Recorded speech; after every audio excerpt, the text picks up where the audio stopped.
Bonjour à tous, alors aujourd'hui je vous propose, comme vous le voyez, une intégrale issue du MIT Integration Bee Qualifying Exam de janvier 2019. C'est la question 6, on est voyé sur des produits de cosinus et de sinus. Donc on va certainement utiliser les formules donc dites de linéarisation. On verra ça en temps voulu. Alors première chose, on regarde bien. Alors vous avez déjà une intégrale sur ici moins 2pi pi. Donc c'est un intervalle symétrique par rapport à ça, donc ça serait intéressant d'avoir des fonctions impaires. Alors, cos est pair, sinus est impair, donc ici c'est un mix. Donc on va développer. Vous allez voir qu'il y a 4 termes quand on développe, dont 2 sont des termes issus d'une fonction paire et les autres issus d'une fonction impaire. Alors le développement donne ceci. Vous voyez ici 4 termes, avec un terme ici qui est un cos carré de 3x. Alors dans ces termes, on remarque bien qu'ici, comme cos et pair et sinus impair, ici vous avez quelque chose d'impair. D'accord? Une fonction donc impaire, une expression impaire. Autre expression impaire, c'est celle ici avec sinus et cosinus, pour les mêmes raisons.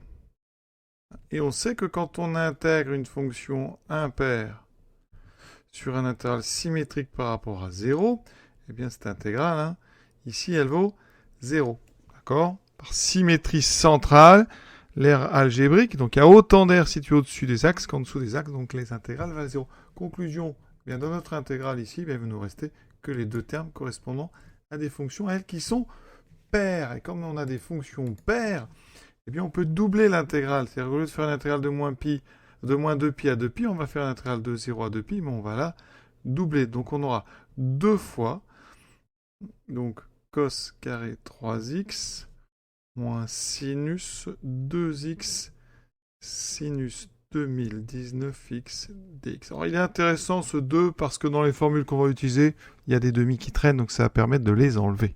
Les formules qu'on va utiliser. Alors il y a déjà cos carré. Je rappelle que cos carré de x, c'est 1 plus cos 2x sur 2. Ça c'est à connaître vraiment par cœur. Ensuite on a du sinus sinus. Il se trouve que sinus A sinus B, c'est 1 demi de cos A moins B, il faut faire attention à l'ordre, moins cos de A plus B. D'accord? Donc ici, j'utilise ça. Ça me donnera donc 2 fois donc l'intégrale. Alors, le 2. Vous voyez, le 2 va enlever le demi ici et le demi ici. Donc, je vais même plus le mettre, ce 2.